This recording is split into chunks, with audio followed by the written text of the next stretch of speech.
All right. So this is pretty new, and this isn't really that big of a surprise to anybody, but here's what happened. So a lot of people were accusing Kingdom Come Deliverance 2 of being woke. The reason why is because one of the people that's working on the game is a Jew, and there's a couple of other reasons too, but that's a big one. And so we're going to go ahead and look at... there was also accusations of the game being censored in Saudi Arabia, and that was kind of... And people were led to believe that there was a gay sex scene that you couldn't skip, and there was also apparently a black person in the game. So everybody thought the game was woke. And so, and this is also very interesting to me, is that... so I actually replied on it, and I had a lot of people respond back and were very argumentative with me. Like a ratio like this, you know, like what is this, like 1 to 5? Or, yeah, something like that. I don't know. But anyway, or a 1 to 9 ratio here of like replies. There were a lot of people that are extremely hostile about this. So anyway, let's go ahead and look at what the clarification is. And this is a leak, so it's not necessarily anything I would take seriously. But let's take a look at it. No, Kingdom Come Deliverance is not woke. I received exclusive information for someone who's completed the game, which clears up many rumors. Note, game director Daniel Vara, it just posted the clarification. He is 100% telling it to you straight. According to this player who wants to clear the air so the game can succeed, this is the exact same content of the game's main storyline and all side quests completed. And so this is somebody who's... Okay, so it just shows that he has it in the game, and you completed the story. Okay. So there you go. Yes, Henry can romance other characters in the game. Henry can romance another male. However, this is not forced upon the player in any way. Similar to how BioWare did romance checks, you must initiate a dialogue and pass around 5 dialogue choice options for romance checks without missing one in order to unlock this romantic partner. You have to go out of your way to do this, and it's not in the course of over half the game.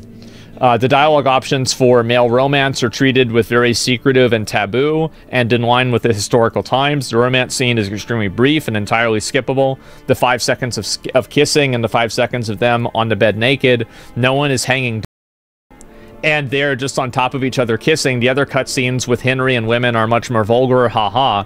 For fun, I asked if the women in the game were as well endowed as the first game. The reply is, oh, the titties be wildin'. A lot of titties. Okay.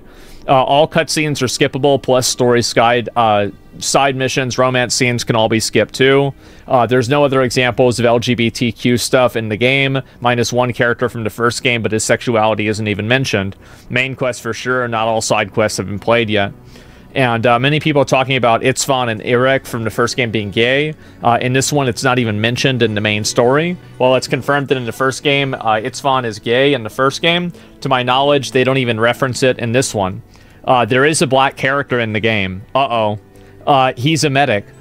He's very well thought out from the writing perspective. He's under the command of an enemy commander, and while said commander is kind to him, everyone around him treats him like shit. He's a very likable character and goes into pretty hardcore detail how he ended up there. The towns are not multicultural and fit the historical times. The black character is for sure a fish out of water from a cultural standpoint. And for the gameplay is good, but lockpicking sucks dick. Okay. So, there we go.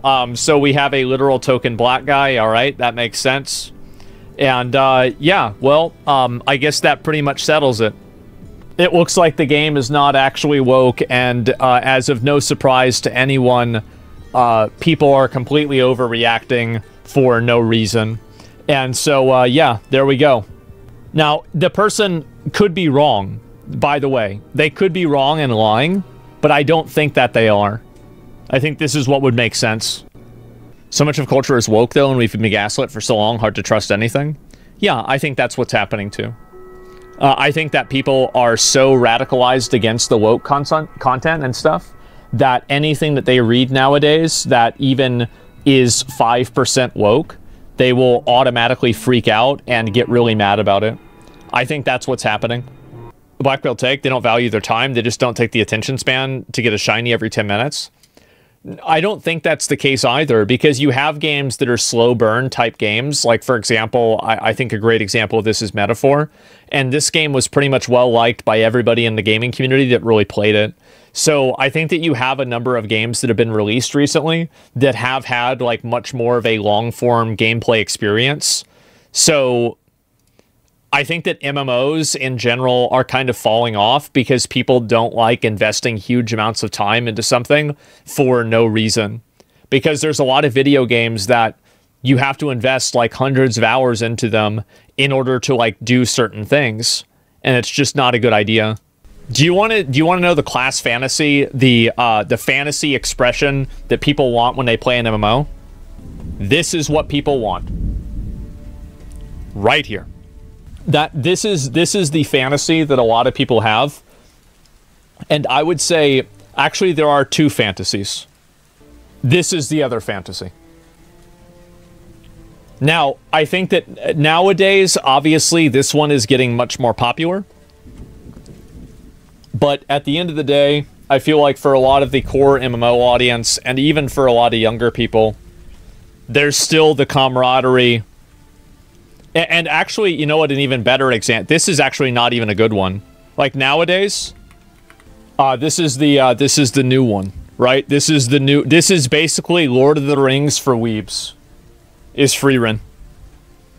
Solo leveling? No, I think that it's more Freerun that people are looking for. Like, solo leveling is a power fantasy game, and that never works in a multiplayer environment. That's the same reason why I didn't pull up Overlord. Like, Log Horizon is a good example, too. Like, Goblin Slayer, yeah. I like Log Horizon a lot. I watched the whole thing. Apparently, like, the guy that's writing it went to jail or something, and so they probably won't be a new version of that for a long time. But, yeah. And watched Solo Leveling Season 2. Is it out? I just finished watching Dan to Dan. I watched the whole season. It was really weird because I feel like Dan to Dan kind of like, so like 60% of Dan to Dan was fucking retarded, 30% of it was good, and 10% of it was like insanely good. And I felt kind of the same way about like 7 Deadly Sins, I think that's what it was called, is that like they had this one episode of Dan to Dan where it was like this, I'm not going to spoil a whole lot of it, but they're like fighting this monster and it goes through like the whole backstory of this monster. And I was like, wow, this has no right to be this good. And then like before and after that, it was like basically a bunch of like goofy high school bullshit. And then I remember feeling the same way about like, I remember I watched 7 Deadly Sins and they had like this one episode where Bon was like, he met like effectively his father. And I was like, why? Wait, this show is like a retarded bullshit show. Why? This episode has no right to be this good. How is it this good out of nowhere, right? Yeah, I was like, what the fuck? That was nuts. And I think that's probably what's happened with... I'm trying to remember where I even, like, why I even went off on that tangent. Oh, it's just about me watching anime. Yeah, well, anyway, yeah, I watched Dan to Dan. So, yeah, I'll probably watch Solo Leveling. I watched the entire first season of Solo Leveling. I thought it was good.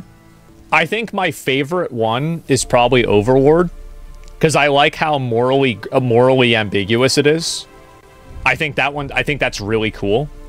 I think Log Horizon is the most realistic representation of what would happen inside of an isekai anime.